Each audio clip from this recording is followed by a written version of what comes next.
Hey guys, I just wanted to do a quick video and address a big question you guys have had for me for the past year at least, which is why aren't you doing more content? Why aren't you putting out more analysis? Why don't you talk more about the philosophy videos that you used to do? And most of all, why don't you do more Mafia content? And I have to say that it has been an impediment to continue to pursue getting this Mafia content into a TV project over the past few years, and it's really held me back.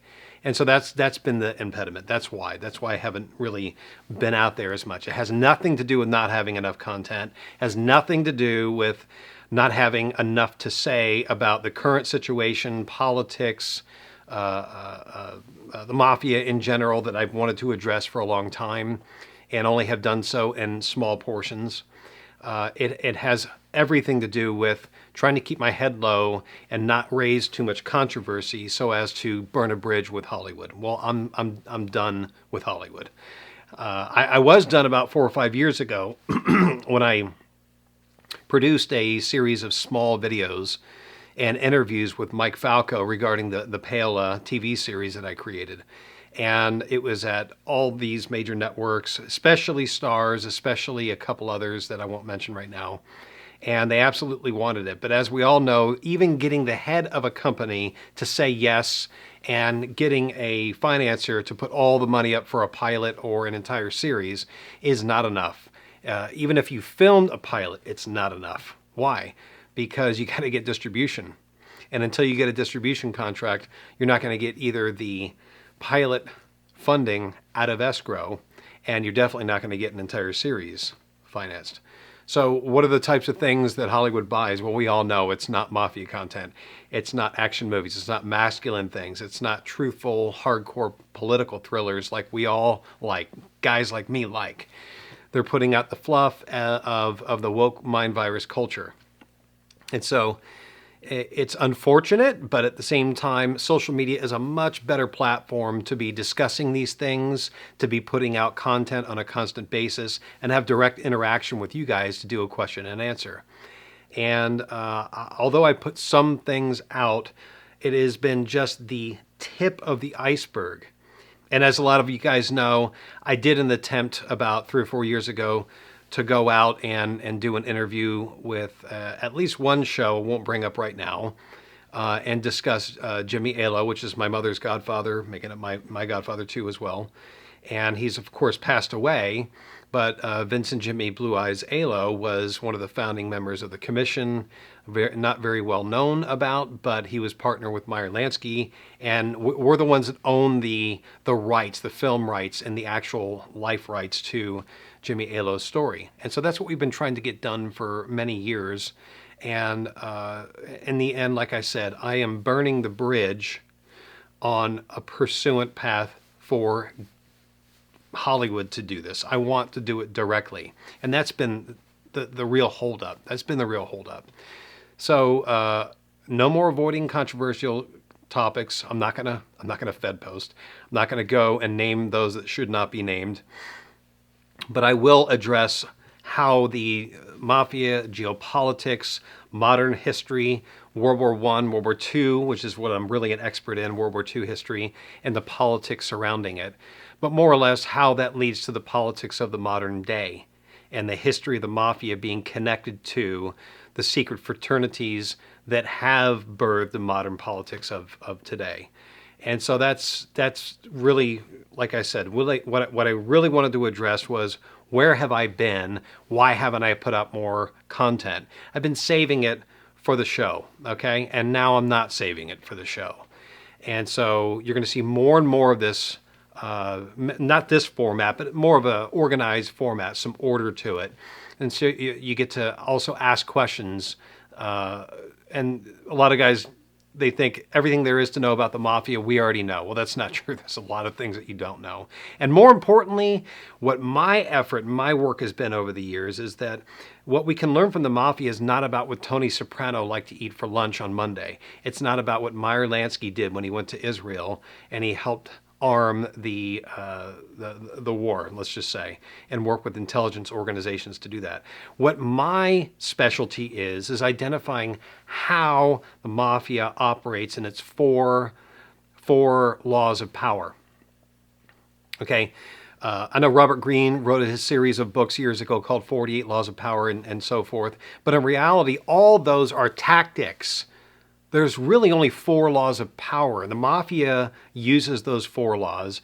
And the political parties and the think tanks and the governments of the world, as well as the old ancient kingdoms, they all use these 4 laws of power, right? And those 4 laws of power are payola or influence peddling, to get what you want out of somebody, to accomplish a certain end. Extortion, when you don't get out of that particular person or people exactly what you want. You extort them, you blackmail them, get dirt on people, whatever. The third, of course, is threats of violence, and threats of violence upon others surrounding them. And of course, it's murder. Now, the mafia uses all those tactics. Almost everybody capitulates to the first because nobody wants to get hurt, and they know who they're dealing with. So they would rather do business with them and be paid off to have the gate open for political power for mafioso, right? But how many people actually understand that that is exactly, those 4 laws of power are exactly how the governments of the world work? In fact, even good governments, even good kingdoms. Can you imagine, as a Christian, can you imagine in ancient Israel or in the Christian Imperium as a Catholic like I am, where there were not good kings that ruled well, but in order to ensure the safety and security of their own kingdom and the continuity of their own kingdom, they had to resort to tactics just like that. They did. Right? When we hear about the Crusades, if you go to the Real Crusades channel, there were times when the Crusaders would go up to, for instance, the city of Antioch, and they paid a guy off to open the gate to let them in at night, and they sacked him at that time. That's a payola. That's payoff. That's influence peddling too. So we can see throughout history, all governments, all forms of political power are gained by those 4 laws. Now, there may be variants in each of those 4, and maybe that's what Robert Greene would concentrate on. And oftentimes when you read that book, it's pretty degenerate because it would point out lying and cheating and stealing and deceit and so forth. But in reality, just like the mafia, do you owe your enemy the truth? Can you withhold information to keep yourself safe? To keep those that you are in charge of for their security safe? Yeah, you can omit information. And so, like I said, there's a depth of the history of the mafia that a lot of people don't understand because they've only interacted with the pop culture version of the mafia. And in the past 150 to 200 years of the mafia did not always act in a criminal way. They were not always connected to the stonecutter groups like the Carbonari, right? They started out in the 13th century to push out as a Catholic feudal militia to push out the French occupiers that were really brutal on them. So when the Sicilian family heads grouped together and kicked them out after the night of Vespers, they kept the continuity of their island intact. They ruled their own island. And there were other Italian groups like in Naples and other parts of Italy that copied their tactics.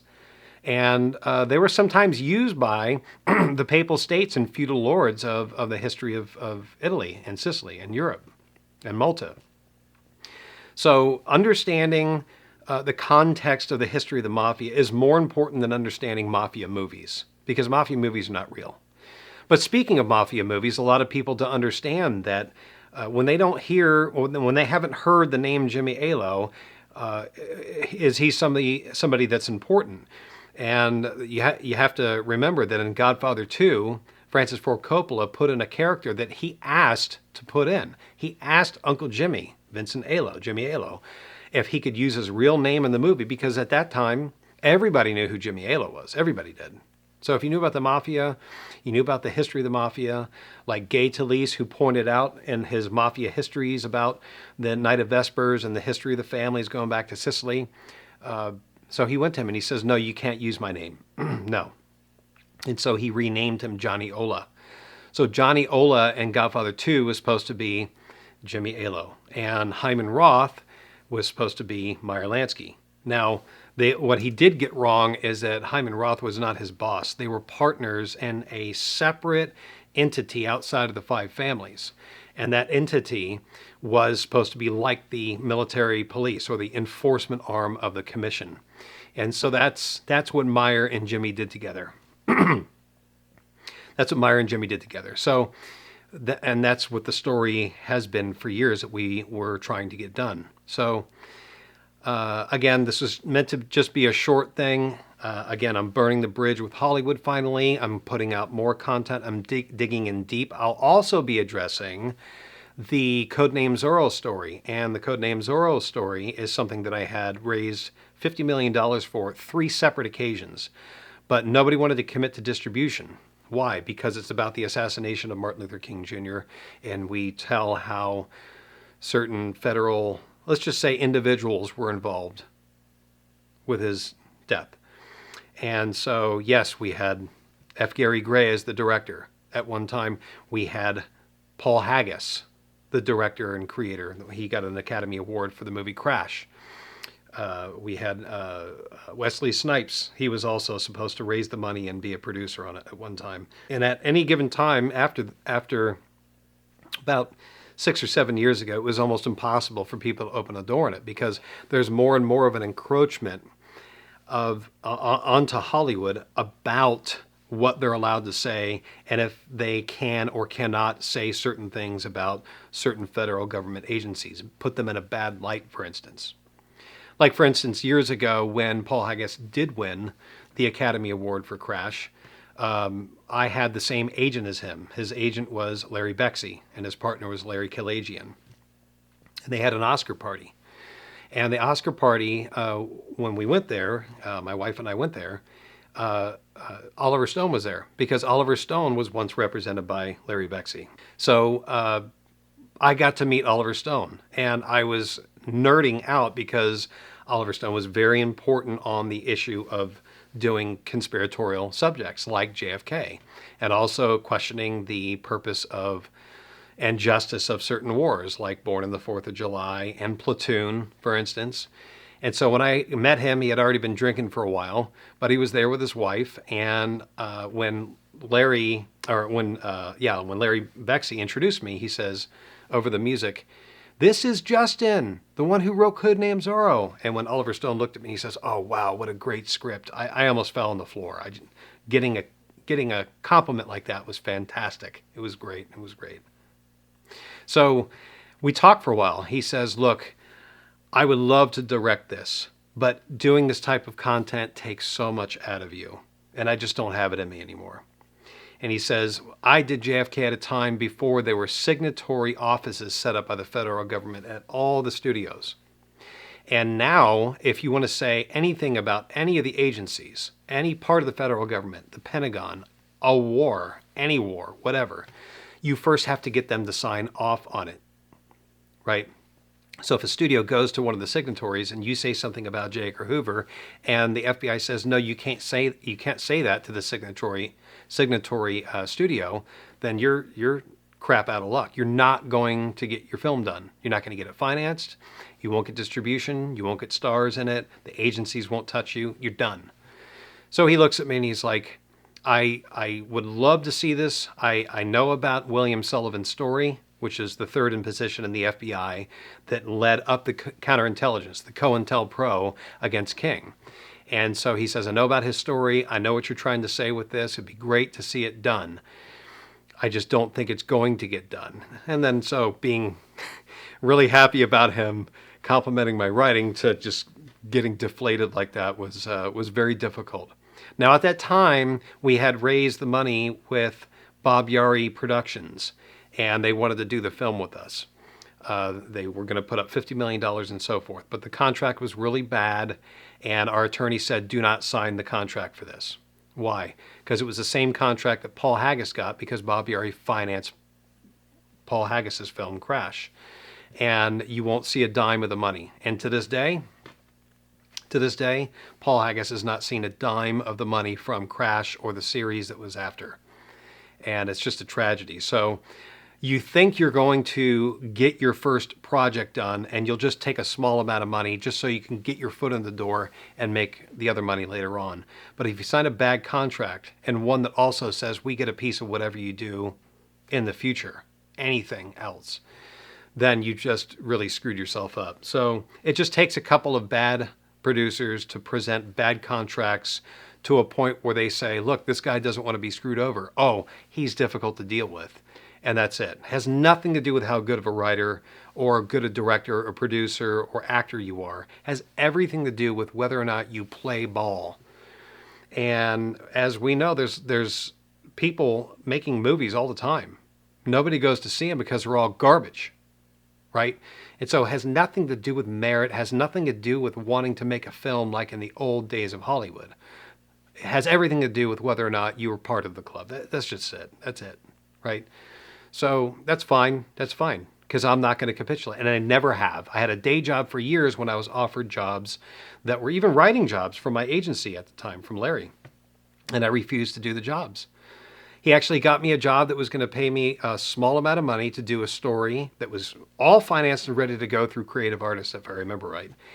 And he tells me about it, and it's a story about some dude that moved from Africa and from poverty and became a rapper, and now he's famous. And I'm like, what makes you think I will have anything to do with a project like that? Have you looked at my face? Have you seen the background of the stories I've done? I want to be talking about geopolitics. I want to be talking about political suspense thrillers, and you're talking about doing a life story of a rap star that probably sold some crack on the side? No thanks. No. So sometimes there's a price to pay to get in the door, and sometimes you just got to put your foot down and say, I'm not going to do that. So luckily, I've had my day job that I've taken care of the family for years with. And again, I got reapproached over the past few years when I already closed the door on Paola, the Mafia story. And it has been a long time waiting that takes sometimes 6 months to a year to complete even one process of an agreement and a contract, securing funds, getting funds at the same time, getting a distribution, a letter of intent, and so forth. It is ridiculously near impossible. It's amazing any movie or TV show ever gets done, ever. We had F. Gary Gray that was going to direct Codename Zoro. F. Gary Gray did Friday, Law Abiding Citizen, Negotiator, a few other movies. And we went to his apartment in Santa Monica a few times to do script meetings and to work out what he thought needed to be improved on the script. And we were literally a few months away from going to principal photography, and they had a writer's strike. Okay, we were contracted to be the next project in line for him to direct. It was going to be a done deal. And when the writer's strike happened, an Eric Bana film he was contracted to direct fell out, and because the money fell out, and Eric Bana, had to go and do another project, which negated the film that F. Gary Gray was going to direct. So we were next in line. But what ends up happening is his agency told him he's got to make money. So would you allow him to go and do Law Abiding Citizen, and then he can come back to this? That would have been 4 years. And on top of that, they had no intent in doing it because we went to a meeting at his agency and they said, this is just extremely controversial and we'll have to remove any elements that criticize the government about this. Basically, you're castrating the entire film. That's it. So they had no intention of returning to it 4 years later. All they wanted us to do is eliminate the contract and forgive the contract. So it was a very difficult, sticky situation, and it's unfortunate because the only person that came close to wanting to get the Codename Zoro story done after that was Wesley Snipes and his great attorney, Dan Meacham. And we got the Martin Luther King Jr.'s family endorsing the project. They read the script. They loved it. They totally wanted to go out and do a press release and showing support of it. But again, Hollywood did not want to see the assassination of Martin Luther King revisited, especially over the past several years with all the riots going on. I won't name the name, but I remember a producer that had a brother that works at the FBI, and she says, "Oh, I'm going to go run this by him and see what he thinks." Well, she came back and said, well, "He said this is not the real story. The official story the FBI says is that it's totally different." And then she says, "We believe that we're going to have to pass because we believe that this film, if it were to be put out, were to cause riots in the black community." That's Hollywood in a nutshell. Okay? So that's what I've been dealing with for years. And luckily, that was not my source of income, and it never has been. And actually, social media has never been my source of income. But now, like I said, I want to be able to take this information that I've been holding close to the chest for many years now. And I learned about the truth behind a lot of these things when I was 20 to 22 years old. And here I am, 49, about to turn 50. And I'm done. My legacy is going to be that everybody, all you guys, need to know about these subjects, about the mafia, about these agencies, about these secret fraternities, and how they were part of some of these seminal moments in history of America.